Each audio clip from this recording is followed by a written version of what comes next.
ಆಚಾರ್ಯ ಚಾಣಕ್ಯ ಕಟ್ಟಿದಂತ ಅಖಂಡ ಭಾರತ ಇದು ಬಸವಣ್ಣನವರ ಥಾಟ್ಸ್ ಮೇಲೆ ನಡೆಯುವಂತ ಅಖಂಡ ಭಾರತ ಇಲ್ಲಿ ಯಾರೋ ನಿಮ್ಮ ಮನೆ ಪಕ್ಕದಲ್ಲಿ ಕೂತ್ಕೊಂಡು ಪಾಕಿಸ್ತಾನ್ ಜಿಂದಾಬಾದ್ ಅಂದ್ಬಿಟ್ರು ಅಂತ ಹೇಳಿದ್ರೆ ಆ ಮಾಡಕ್ ಕೆಲಸ ಇಲ್ಲ ಅಂತ ಹೇಳಿ ನಾವು ಅವ್ರನ್ನ ವಹಿಸ್ಕೊಳಕ್ ಆಗಲ್ಲ. ಇವತ್ತು ಬಾಂಗ್ಲಾದೇಶಕ್ಕೆ ಮಾಡಿದ್ದಾರೆ ಅಂತ ಹೇಳಿದ್ರೆ ಅವರು ಹಸೀನಾ ಶೇಖ್ ಅವರು ನಮ್ಮ ಅತ್ತೆ ಮಗಳಲ್ಲ ಅವರು. ಆಮೇಲೆ ಈ ರಾಜ್ಯದಲ್ಲಿ ನಡಿಬೇಕಾಗಿರುವಂತ ಇವತ್ತು ಹಿಂದೂ ಮುಸ್ಲಿಂ ಮಾಡ್ತಾ ಇದ್ದೀರಲ್ಲ, ಇವತ್ತು ಯುವಕರಿಗೆ ಆಚಾರ್ಯ ಚಾಣಕ್ಯ ಬಗ್ಗೆ ಅಖಂಡ ಭಾರತ ನಿರ್ಮಾಣ ಮಾಡ್ತಾರಲ್ಲ ಅವ್ರ ಬಗ್ಗೆ ನಾವು ತಿಳಿಸ್ಕೊಡ್ಬೇಕು ಹೊರತು. ನೋಡಿ, ಯಾವಾಗ ದೇಶದ ಇಂಟರ್ನಲ್ ಸೆಕ್ಯೂರಿಟಿ ಹಾಗೆ ದೇಶದ ಮೇಲೆ ಎಕ್ಸ್ಟರ್ನಲ್ ಅಟ್ಯಾಕ್ ಗಳಾಗೋ ಸಾಧ್ಯತೆ ಇರುತ್ತೋ ಒಂದಷ್ಟು ರಿವಿಷನ್ ಗಳನ್ನ ನಾವು ಅನಿವಾರ್ಯವಾಗಿ ಮಾಡ್ಕೊಳ್ಬೇಕು. ಯಾವ ಬಾಂಗ್ಲಾದೇಶದಲ್ಲಿ ಅಲ್ಪಸಂಖ್ಯಾತರಾಗಿರುವ ಹಿಂದೂಗಳ ಮೇಲೆ ಅಟ್ಯಾಕ್ ಆಗ್ತಿದೆಯೋ ಅಲ್ಲಿಂದ ಬಂದ ಕೆಲ ರಾಡಿಕಲ್, ನಾನು ಮತ್ತೆ ಹೇಳ್ತಿದ್ದೀನಿ ಸರ್, ಕೆಲ ರಾಡಿಕಲ್ ನಮ್ಮಲ್ಲಿ ನುಸುಳುಕೋರರಾಗಿದ್ದಾರೆ ಅಂದ್ರೆ ಅವರನ್ನ ಸಿಎಎ ಎನ್ಆರ್ಸಿ ಮಾಡಿ ಅಥವಾ ವೋಟರ್ ಲಿಸ್ಟ್ ರಿವಿಷನ್ ಮಾಡಿ ಹೊರಗಾಗ್ತೀವಿ ಅಂದಾಗ ಕಾಂಗ್ರೆಸ್ ಅದನ್ನ ಅಪೋಸ್ ಯಾಕೆ ಮಾಡಬೇಕು? ಕಾನ್ಸ್ಟಿಟ್ಯೂಷನಲಿ ಹತ್ಯೆ ಮಾಡಿ ಅಲ್ಲ, ಕೊಂದಲ್ಲ, ಕುತ್ತಿಗೆ ಪಟ್ಟಿ ಹಿಡಿದು ಆಚೆ ಹಾಕೋದಲ್ಲ, ಕಾನ್ಸ್ಟಿಟ್ಯೂಷನಲಿ ಲೀಗಲಿ ಅವ್ರನ್ನ ಆಚೆ ಹಾಕ್ತೀವಿ ಅಂದ್ರೆ ಕಾಂಗ್ರೆಸ್ ಯಾಕೆ ಅಪೋಸ್ ಮಾಡಬೇಕು? ಸ್ಮಿತಾ ಅವರೇ, ಈ ದೇಶದ ಭದ್ರ ಬುನಾದಿ ಏನ್ ಗೊತ್ತಾ? ಸಂವಿಧಾನ ಯಾರಿಗಾರು ಪೌರತ್ವವನ್ನು ಕೊಟ್ರೆ ಧರ್ಮದ ಆಧಾರದ ಮೇಲೆ ಪೌರತ್ವವನ್ನು ಕೊಡೋದಿಲ್ಲ. ಇದು ನಂಬರ್ 1. ನೀನ್ ಧರ್ಮದ ಆಧಾರದ ಮೇಲೆ ಮಾತ್ರ ಪೌರತ್ವವನ್ನು ಕೊಡ್ತೀನಿ ಅನ್ನೋದಾದ್ರೆ ಅದು ತಪ್ಪು. ಅಷ್ಟೇ ಹೇಳ್ತಾ ಇರೋದು ನಾವು. ಬಾಂಗ್ಲಾದೇಶಿ ನುಸುಳುಕೋರರನ್ನ ಯುಪಿಎ ಸರ್ಕಾರ ಇದ್ದಾಗ ಕೂಡ 2014 24 ನಾವು ಡಿಪಾರ್ಟ್ ಮಾಡಿದೀವಿ. ಈ ತರ NDA ಸರ್ಕಾರ ಬಂದ ಮೇಲೆ ಕೂಡ ಡಿಪಾರ್ಟ್ ಮಾಡ್ತಾ ಇದೆ. ಬಾಂಗ್ಲಾದೇಶ ಮತ್ತೆ ಭಾರತದ ಗಡಿನಲ್ಲಿ 800 ಕಿಲೋಮೀಟರ್ ಗಟ್ಟಲೆ ಇದು ಜಾಗದಲ್ಲಿ ಓಪನ್ ಇದೆ. ಅಲ್ಲಿ ನೀವು ಬೇಲಿಯನ್ನ ಹಾಕಿ ತಡೀರಿ, ನುಸುಳುಕೋರನ್ನ ಕಳಿಸಿ ವಾಪಸ್ಗೆ. ಅದಕ್ಕೆ ಬೆಂಬಲ ಇದೆ, ಅದನ್ನ ಯಾರು ತಡಿತಾ ಇಲ್ಲ. ಆದ್ರೆ ಅದಕ್ಕೆ ಚುನಾವಣಾ ಆಯೋಗ ಉಪಯೋಗಿಸಬೇಕಾದಿಲ್ಲ. ಚುನಾವಣಾ ಆಯೋಗ ನೀವು ಉಪಯೋಗಿಸ್ಕೋತಾರೆ ಅದಕ್ಕೆ ನೀವು ಅಕ್ರಮ ಮಾಡ್ಲಿಕ್ಕೆ, ಚುನಾವಣೆಯನ್ನ ಗೆಲ್ಲಲಿಕ್ಕೆ. ಯಾರು ಅಲ್ಪಸಂಖ್ಯಾತರು, ಬಡವರು, ಹಿರಿಯ ನಾಗರಿಕರು, ದಲಿತರಿದ್ದಾರೆ ಅವ್ರನ್ನ ಮತದಾನ ಪಟ್ಟಿಯಿಂದ ಆಚೆ ಇಡ್ಲಿಕ್ಕೋಸ್ಕರ ನೀವು ನಾಟಕ ಆಡಿದ್ರಿ. ಅದು ಬಿಹಾರ ನಾಟಕ ಆಡಿದ್ದು. ಅದು ನೋಡ್ರಿ, 5 ವರ್ಷಗಳ ಕಾಲ ಅವಕಾಶ ಇದೆ ನಿಮಗೆ ಚುನಾವಣಾ ಆಯೋಗಕ್ಕೆ SIR ಮಾಡ್ಲಿಕ್ಕೆ. ಚುನಾವಣೆಗೆ 60 ದಿನ ಇದ್ದಾಗ 90 ದಿನ ಇದ್ದಾಗ. ಅದಕ್ಕಾಗಿ ನಾವು ಹೇಳಿದ್ದು, ನೀವು ಚುನಾವಣಾ ಆಯೋಗವನ್ನ ನೇಮಕ ಮಾಡ್ಲಿಕ್ಕೆ ಸುಪ್ರೀಂ ಕೋರ್ಟ್ ನ ಚೀಫ್ ಜಸ್ಟಿಸ್ ನೀವು ಹೊರಗಿಟ್ಟಾಗ್ಲೇ ನಿಮ್ಗೆ ಅನುಮಾನ ಬಂತು. ನೀವು ಕೇವಲ ಅಮಿತ್ ಶಾ, ನರೇಂದ್ರ ಮೋದಿ ಎಲ್ಲ ನೇಮಕ ಮಾಡೋದು, ವಿರೋಧ ಪಕ್ಷ ನಾಯಕರು ಬೇಕು, ಸುಪ್ರೀಂ ಕೋರ್ಟ್ ನ ಚೀಫ್ ಜಸ್ಟಿಸ್ ಬೇಕು. ನೀವು ದುರ್ಬಲ ಮಾಡಿದ್ದೀರಿ ಅಂತ ನಾವು ಅದನ್ನ ಪ್ರೊಟೆಸ್ಟ್ ಮಾಡಿದ್ವಿ ಹೊರತು ನುಸುಳುಕೋರರನ್ನ ಯಾವುದೇ ಮುಲಾಜಿಲ್ಲದೆ ನೀವು ಹೊರ ಹಾಕಿ ಅಂತ ನಾವು ಮುಂಚೆಯಿಂದಲೂ ಹೇಳಿದ್ವಿ. UPA ಸರ್ಕಾರ ಇದ್ದಾಗಲೂ ಕೂಡ ನುಸುಳುಕೋರರು ಹೊರ ಹಾಕಿದ್ದೀವಿ. ಈಗಲೂ ಕೂಡ ಆಗ್ತಾ ಇದೆ ಸರ್ಕಾರ. ನುಸುಳುಕೋರರನ್ನ ಆಚೆ ಹಾಕುವ ಪ್ರಕ್ರಿಯೆ ಕೇವಲ ಬಿಜೆಪಿ ವೋಟ್ ಅನ್ನ ಹೆಚ್ಚಿಗೆ ಮಾಡ್ಕೊಳ್ಳಿಕ್ ಮಾಡ್ತಿರುವ ಡ್ರಾಮಾ. ನೋಡಿ, SIR ಈ ದೇಶದಲ್ಲಿ 11 ಬಾರಿ ಆಗಿದೆ ಮತ್ತು ಪ್ರತಿ ಚುನಾವಣೆಗಳಿಗಿಂತ ಮುಂಚೆ ಕೇಂದ್ರ ಸರ್ಕಾರದ ರೂಲ್, ಅದು ಕಾನ್ಸ್ಟಿಟ್ಯೂಷನ್ ಇದೆ, ಪ್ರಾವಿಷನ್ ಇದೆ, ಮಾಡ್ಕೊಂಡ್ ಬರ್ತಿದ್ದಾರೆ. ಅದಕ್ಕೆಲ್ಲದಕ್ಕಿಂತ ಜಾಸ್ತಿ ಇವತ್ತು ನಾವು ಡಿಸ್ಕಷನ್ ಮಾಡ್ತಿರ್ತಕ್ಕಂಥದ್ದು ಏನು ಅಂತ ಹೇಳಿದ್ರೆ, ಬಾಂಗ್ಲಾದೇಶನಲ್ಲಿ ಯಾರು ಮೈನಾರಿಟಿ ಆಗಿರ್ತಕ್ಕಂಥ ಹಿಂದೂಸ್ ಯಾರಿದ್ದಾರೆ, 33% ಇದ್ದ ಹಿಂದೂಗಳು ಇವತ್ತು ಯಾವ ರೀತಿ 7% ಬಂದಿದ್ದಾರೆ, ಇದ್ರ ಬಗ್ಗೆ ಚರ್ಚೆ ಮಾಡ್ತಿದ್ದೀವಿ. ಇದಕ್ಕೆ ಯಾವುದು ಮೂಲಭೂತ ಕಾರಣ ಏನು? ಹೌದು, ಭಾರತದಲ್ಲಿ ಏನು ಅಂತ ಹೇಳಿದ್ರೆ, ಭಾರತದಲ್ಲಿ ಪಾಪ ಯಡಳ್ಳ ಇರ್ಬೋದು, ನಟರಾಜ್ ಗೌಡ್ರು ಇರ್ಬೋದು, ಇವರೆಲ್ಲ ಹೇಳ್ತಾರೆ. ಹೌದು, ನಾವು ಒಪ್ಕೊಳ್ತಾ ಇದೀವಿ. ಬಾಬಾ ಸಾಹೇಬ್ರು ಕೊಟ್ಟಂತಹ ಸಂವಿಧಾನ ಏನಿದೆ ಪ್ರತಿಯೊಬ್ಬರಿಗೂ ರಕ್ಷಣೆ ಕೊಟ್ಟಿದೆ.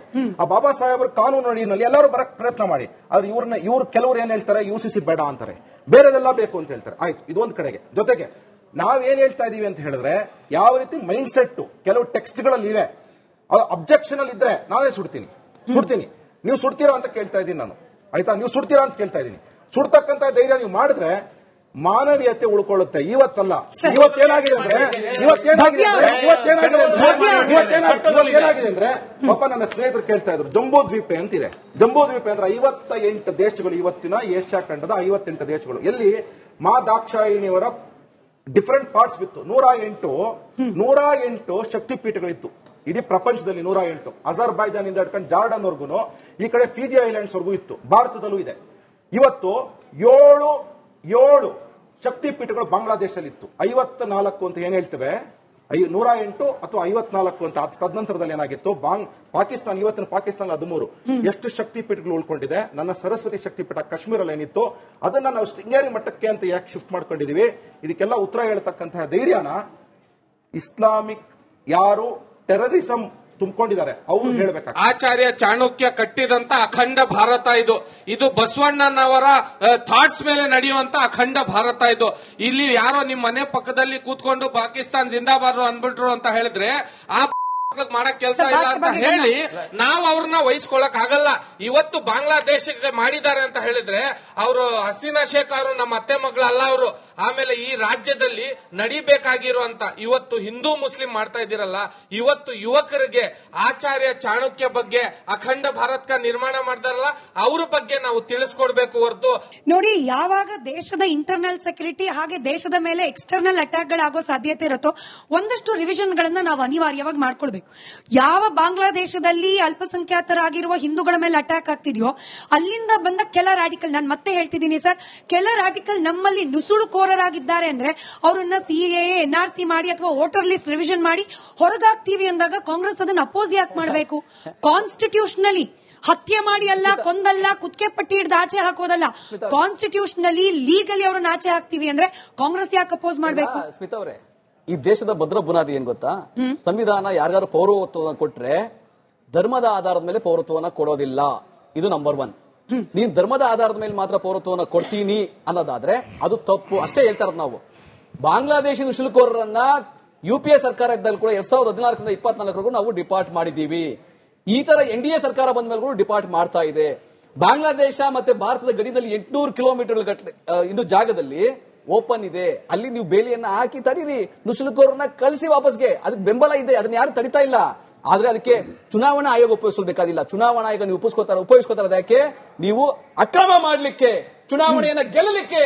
ಯಾರು ಅಲ್ಪಸಂಖ್ಯಾತರು, ಬಡವರು, ಹಿರಿಯ ನಾಗರಿಕರು, ದಲಿತರಿದ್ದಾರೆ ಅವ್ರನ್ನ ಮತದಾನ ಪಟ್ಟಿಯಿಂದ ಆಚೆ ಇಡ್ಲಿಕ್ಕೋಸ್ಕರ ನೀವು ನಾಟಕ ಆಡಿದ್ರಿ. ಅದು ಬಿಹಾರ ನೋಡ್ರಿ, 5 ವರ್ಷಗಳ ಕಾಲ ಅವಕಾಶ ಇದೆ ನಿಮಗೆ ಚುನಾವಣಾ ಆಯೋಗಕ್ಕೆ SIR ಮಾಡ್ಲಿಕ್ಕೆ. ಚುನಾವಣೆಗೆ 60 ದಿನ ಇದ್ದಾಗ 90 ದಿನ ಇದ್ದಾಗ. ಅದಕ್ಕಾಗಿ ನಾವು ಹೇಳಿದ್ದು, ನೀವು ಚುನಾವಣಾ ಆಯೋಗವನ್ನ ನೇಮಕ ಮಾಡ್ಲಿಕ್ಕೆ ಸುಪ್ರೀಂ ಕೋರ್ಟ್ ನ ಚೀಫ್ ಜಸ್ಟಿಸ್ ನೀವು ಹೊರಗಿಟ್ಟಾಗ್ಲೇ ನಮ್ಗೆ ಅನುಮಾನ ಬಂತು. ನೀವು ಕೇವಲ ಅಮಿತ್ ಶಾ, ನರೇಂದ್ರ ಮೋದಿ ಎಲ್ಲ ನೇಮಕ ಮಾಡೋದು, ವಿರೋಧ ಪಕ್ಷ ನಾಯಕನೂ ಬೇಕು, ಸುಪ್ರೀಂ ಕೋರ್ಟ್ ನ ಚೀಫ್ ಜಸ್ಟಿಸ್ ಬೇಕು. ನೀವು ದುರ್ಬಲ ಮಾಡಿದ್ದೀರಿ ಅಂತ ನಾವು ಅದನ್ನ ಪ್ರೊಟೆಸ್ಟ್ ಮಾಡಿದ್ವಿ ಹೊರತು ನುಸುಳುಕೋರರನ್ನ ಯಾವುದೇ ಮುಲಾಜಿಲ್ಲದೆ ನೀವು ಹೊರ ಹಾಕಿ ಅಂತ ನಾವು ಮುಂಚೆಯಿಂದ ಹೇಳಿದ್ವಿ. UPA ಸರ್ಕಾರ ಇದ್ದಾಗಲೂ ಕೂಡ ನುಸುಳುಕೋರರು ಹೊರ ಹಾಕಿದ್ದೀವಿ, ಈಗಲೂ ಕೂಡ ಆಗ್ತಾ ಇದೆ ಸರ್ಕಾರ. ನುಸುಳುಕೋರರನ್ನ ಆಚೆ ಹಾಕುವ ಪ್ರಕ್ರಿಯೆ ಕೇವಲ ಬಿಜೆಪಿ ವೋಟ್ ಅನ್ನ ಹೆಚ್ಚಿಗೆ ಮಾಡ್ಕೊಳ್ಳಿಕ್ ಮಾಡ್ತಿರುವ ಡ್ರಾಮಾ. ನೋಡಿ, SIR ಈ ದೇಶದಲ್ಲಿ 11 ಬಾರಿ ಆಗಿದೆ ಮತ್ತು ಪ್ರತಿ ಚುನಾವಣೆಗಳಿಗಿಂತ ಮುಂಚೆ ಕೇಂದ್ರ ಸರ್ಕಾರದ ರೂಲ್, ಅದು ಕಾನ್ಸ್ಟಿಟ್ಯೂಷನ್ ಇದೆ, ಪ್ರಾವಿಷನ್ ಇದೆ, ಮಾಡ್ಕೊಂಡ್ ಬರ್ತಿದ್ದಾರೆ. ಅದಕ್ಕೆಲ್ಲದಕ್ಕಿಂತ ಜಾಸ್ತಿ ಇವತ್ತು ನಾವು ಡಿಸ್ಕಷನ್ ಮಾಡ್ತಿರ್ತಕ್ಕಂಥದ್ದು ಏನು ಅಂತ ಹೇಳಿದ್ರೆ, ಬಾಂಗ್ಲಾದೇಶನಲ್ಲಿ ಯಾರು ಮೈನಾರಿಟಿ ಆಗಿರ್ತಕ್ಕಂಥ ಹಿಂದೂಸ್ ಯಾರಿದ್ದಾರೆ, 33% ಇದ್ದ ಹಿಂದೂಗಳು ಇವತ್ತು ಯಾವ ರೀತಿ 7% ಬಂದಿದ್ದಾರೆ, ಇದ್ರ ಬಗ್ಗೆ ಚರ್ಚೆ ಮಾಡ್ತಿದ್ದೀವಿ. ಇದಕ್ಕೆ ಯಾವುದು ಮೂಲಭೂತ ಕಾರಣ ಏನು? ಹೌದು, ಭಾರತದಲ್ಲಿ ಏನು ಅಂತ ಹೇಳಿದ್ರೆ, ಭಾರತದಲ್ಲಿ ಪಾಪ ಯಡಳ್ಳ ಇರ್ಬೋದು, ನಟರಾಜ್ ಗೌಡ್ರು ಇರ್ಬೋದು, ಇವರೆಲ್ಲ ಹೇಳ್ತಾರೆ. ಹೌದು, ನಾವು ಒಪ್ಕೊಳ್ತಾ ಇದೀವಿ. ಬಾಬಾ ಸಾಹೇಬರು ಕೊಟ್ಟಂತಹ ಸಂವಿಧಾನ ಏನಿದೆ ಪ್ರತಿಯೊಬ್ಬರಿಗೂ ರಕ್ಷಣೆ ಕೊಟ್ಟಿದೆ.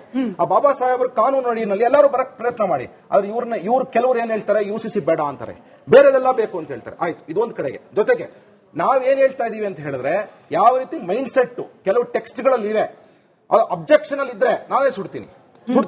ನೀವು ಸುಡ್ತೀರಾ ಅಂತ ಕೇಳ್ತಾ ಇದ್ದೀನಿ ನಾನು. ಆಯ್ತಾ, ನೀವು ಸುಡ್ತೀರಾ ಅಂತ ಕೇಳ್ತಾ ಇದ್ದೀನಿ. ಸುಡ್ತಕ್ಕಂತ ಧೈರ್ಯ ನೀವು ಮಾಡಿದ್ರೆ ಮಾನವೀಯತೆ ಉಳ್ಕೊಳ್ಳುತ್ತೆ. ಇವತ್ತಲ್ಲ, ಇವತ್ತೇನಾಗಿದೆ ಅಂದ್ರೆ ಪಾಪ ನನ್ನ ಸ್ನೇಹಿತರು ಕೇಳ್ತಾ ಇದ್ರು, ಜಂಬೂ ದ್ವೀಪ ಅಂತಿದೆ.